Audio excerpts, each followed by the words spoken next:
পাঠ্য বই ছাত্রছাত্রীদের হাতে পৌঁছায় নাই, কবে পৌঁছাবে এটা আমগের উপদেষ্টা জানে না। শোনেন কি কয়। কোনো বছরেই মার্চের আগ পর্যন্ত সব বই দেওয়া হয়নি, কবে নাগাদ সবাই সব বই পাবে এটা আমি জানি না।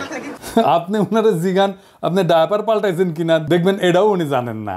আবার আমার দেশে একটা প্রতিবেদন দেখলাম, সেখানে দাবি করা হয়েছে যুবলীগ নেতার ষড়যন্ত্রে পাঠ্য বই পাওয়া বিলম্বিত হইতেছে।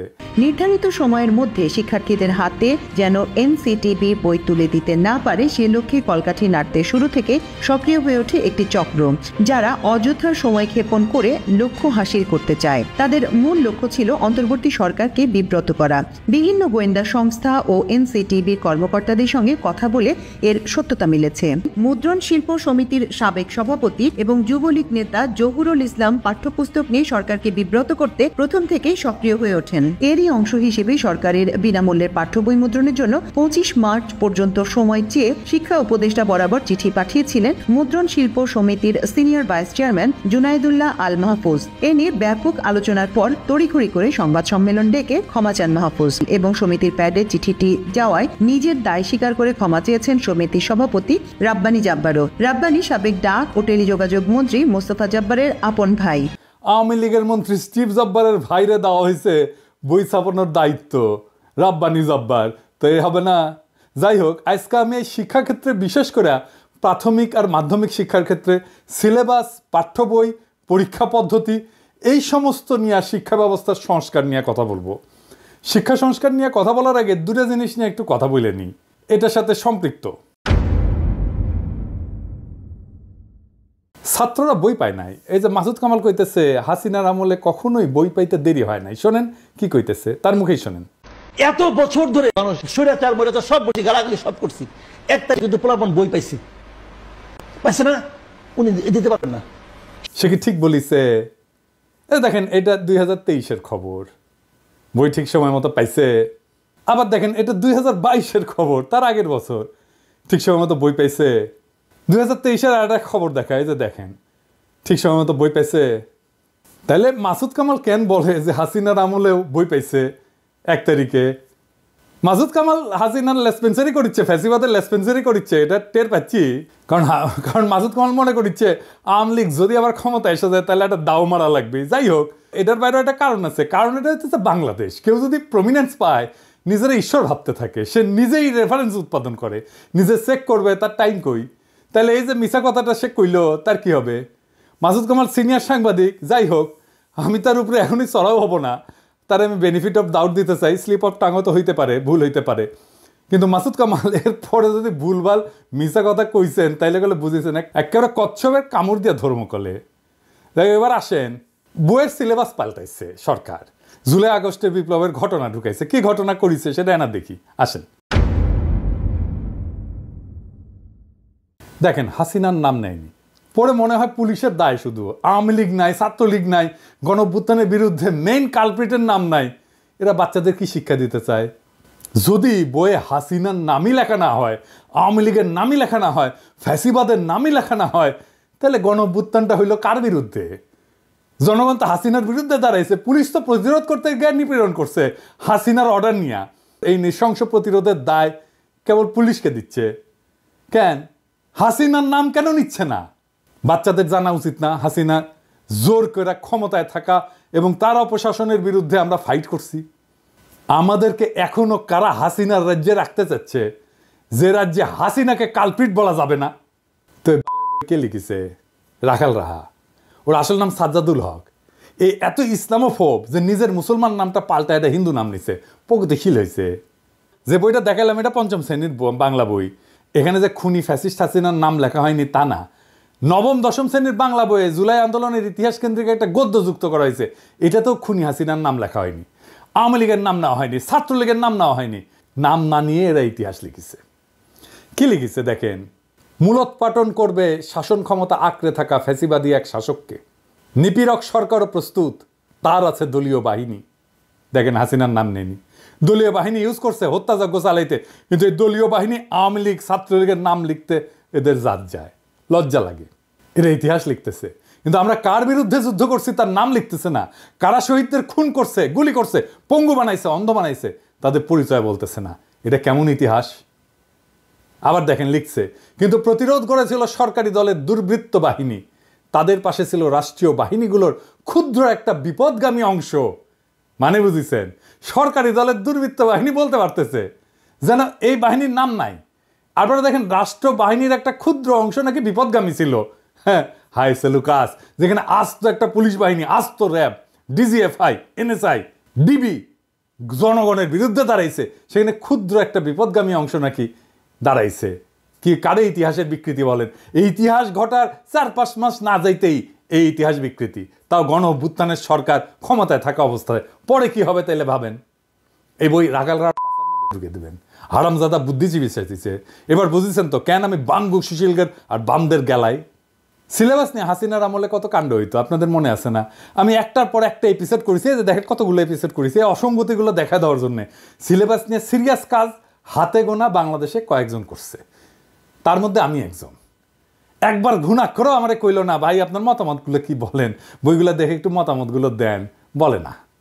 আমি যে খুব জ্ঞানী লোক তা না, কিন্তু আমাকে দেখতে দিলে তো ক্ষতি নাই, তাই না? আমার রিকমেন্ডেশন নিয়েন না, দরকার হইলে একটা মতামত তো ফ্রি পাইতেন, তাই না? রাগালরা যে কাজটা করিচ্ছে, টাকা নিচ্ছে, গাড়িতে ঘুরিচ্ছে, গাড়ি পাইছে একটা ফ্রি, অফিস পাইছে, স্টাফ পাইছে, আমরা তো টাকাও দিতে হতো না। তো সাজেশন নেন না কেন? কারণ হইতেছে রাখালরা শুধু হিন্দু নামই নেয়নি, তার সাথে হিন্দু ধর্মের বর্ণ প্রথাও নিছে। আমি তো নমশূদ্র, তাই আমার সাজেশন নিলে জাত যাবে রাখাল রাহার। রাখাল রাহালকে দেখলে জিগায়েন তো, ওই যে ক্ষুদ্রকালে ওর যন্ত্রের যে কর্তৃত্ব চামড়া আছে না আগা, ওটিকে আবার লেগে নিছে নাকি প্লাস্টিক সার্জারি কইরা। যাই হোক, দেখেন আসিফ মাহতাব উৎস যে নতুন বই নিয়ে কি কইতেছে, ওরাও তো খুশি না। দেখেন তার ভিতরে কি কি দিচ্ছে তার একটা নমুনা কেউ একজন লিক করেছে, এবং এটা আসলে যে তাদের মধ্যে আছে সেটা আমরা কনফার্ম করেছি। যে একটা গল্প তারা দিয়েছে, এটা আপনারা সব অনলাইনে পাবেন। তো গল্পটার এখানে অনেক সুন্দর সুন্দর কথা আছে, তার মধ্যে আমি একটা পড়ে শোনাই যেটা পড়তেও আমার ভালো লাগছে। Sundays try to walk like a lady and not like the slut that you bent on becoming. এটার মানে হচ্ছে এইভাবে, মানে রবিবারে ভালোভাবে হেঁটে যাবে যাতে করে তুমি যেই খানকি না সেটা হতে চাও, তুমি সেটা না হতে পারো। এবং এই গল্পে এই ওয়ার্ডগুলি, মা মেয়েকে খানকি ডাকছে, এটা মানে বারবার আসছে। আমি জানি না এই গল্পটা আমাদের সাহিত্য বা ইংলিশের ক্লাস 9-এর বইয়ে থাকা কতটা প্রয়োজন। তার মানে সিলেবাস নিয়ে ঝামেলা মিটাতে পারে নাই। এবার আসেন আমি সলিউশন নিয়ে কথা বলি। এখন যেভাবে বই ছাপা হয় সেটা বন্ধ করতে হবে, তাইলে পরিবেশের ক্ষতি কিছুটা কমবে। গাছ কাটতে হবে না কাগজ তৈরি করার জন্যে, কোনো ছাপা বই থাকবে না।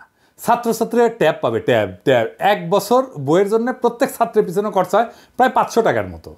ট্যাবের আয়ুষ্কাল যদি 3 বছর ধরি, তাহলে এই 3 বছরের খরচা মানে 1500 টাকায় বাংলাদেশে একটা উন্নত মানের ট্যাব উৎপাদন করা যাবে, যেটা পড়ালেখা করতে পারবে। চিন্তা করেন কি পরিমাণে কর্মসংস্থান হবে যদি আমরা বাংলাদেশে ট্যাব উৎপাদন করতে পারি। আবার ট্যাবের তো ট্রাভেল শুটিং হবে, রক্ষণাবেক্ষণের জন্য নানা উদ্যোগ গড়ে উঠবে, নানা লোক এখানে কাজ করবে। এইটা সব স্কুল মাদ্রাসা একসাথে থাকবে, একটা সেন্ট্রাল ডেটাবেজে ভ্যালিডেটেড চ্যাপ্টার থাকবে বইয়ে লেখে ওইখানে ভ্যালিডেটেড চ্যাপ্টার একটা স্টোর করা হবে আর্কাইভে। ওই আর্কাইভে চ্যাপ্টারগুলো থাকবে, বইগুলো লিখবে স্কুল আর মাদ্রাসার শিক্ষকেরা, ভ্যালিডেট করবে একটা বোর্ড। সংশ্লিষ্ট স্কুল বা মাদ্রাসার নিজের বই বা নিজের মডিউল সেন্ট্রাল ডেটাবেস থেকে, ওই আর্কাইভ থেকে চ্যাপ্টার দিয়ে নিজেরাই তৈরি করে নেবে ইলেকট্রনিক্যালি, বলবে এই আমার বই এই চ্যাপ্টারগুলো থাকবে, ব্যাস বই তৈরি হয়ে গেল। ওটা ডাউনলোড করে নেবে ছাত্ররা। এটার সুবিধা হচ্ছে স্থানীয় ভিত্তিতে নিজস্ব সিলেবাস তৈরি হবে। ধরেন আমি একটা এক্সাম্পল দিই, ময়মনসিংহ, রাজশাহী, চাঁপাইনবাবগঞ্জ, পাবনা, বগুড়া, কুড়িগ্রাম, গাইবান্ধা, এই সমস্ত অঞ্চলে একটা বিশেষ রোগ হয়, জানেন, খুব খতরনাক রোগ হয়। এর নাম হইতেছে কালাজ্বর। এইখানে কালাজ্বরের কিভাবে প্রতিরোধ করা যায়, কালাজ্বরের রুগীকে কিভাবে আইডেন্টিফাই করা যায়, সেই বিষয়গুলো যদি ওই অঞ্চলের বইগুলোতে থাকে, তাইলে চিন্তা করেন ওই অঞ্চলের ছেলে মেয়েগুলো যায় না উঠবে কিভাবে এই রোগটাকে সামলানো যায়। স্থানীয় অঞ্চলের সংস্কৃতি স্থানীয় স্কুলে পড়ানো হবে। ধরা যাক ময়মনসিংহ গীতিকা, এটা পড়ানো হবে ময়মনসিংহ অঞ্চলের স্কুলগুলোতে। লবণাক্ততা, এটা থেকে বাঁচার উপায়, এটার পড়ানো হবে উপকূল অঞ্চলে। চাঁপাইনবাবগঞ্জে পড়ানো হবে গম্ভীরা, স্থানীয় সংস্কৃতি। কালাই রুটি, পার্বত্য চট্টগ্রামে ম্যালেরিয়া পড়ানো হবে। অত্যন্ত রিচ কারিকুলাম তৈরি করতে পারবো আমরা। স্কুলের শিক্ষক আর স্থানীয় স্কুল কমিটি তাদের বই ঠিক করে নেবে।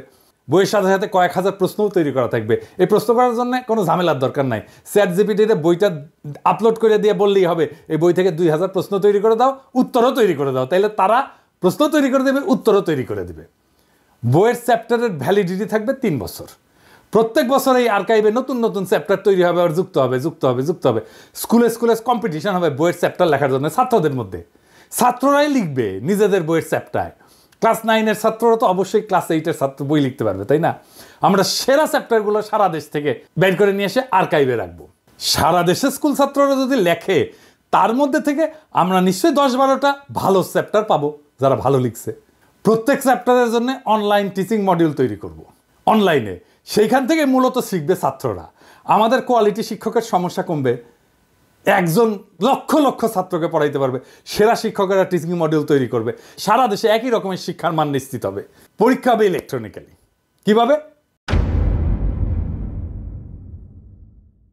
ওই ট্যাব দিয়ে পরীক্ষা দিতে পারবে সবাই। প্রশ্ন র্যান্ডামলি তৈরি হবে অ্যালগোরিদম দিয়া।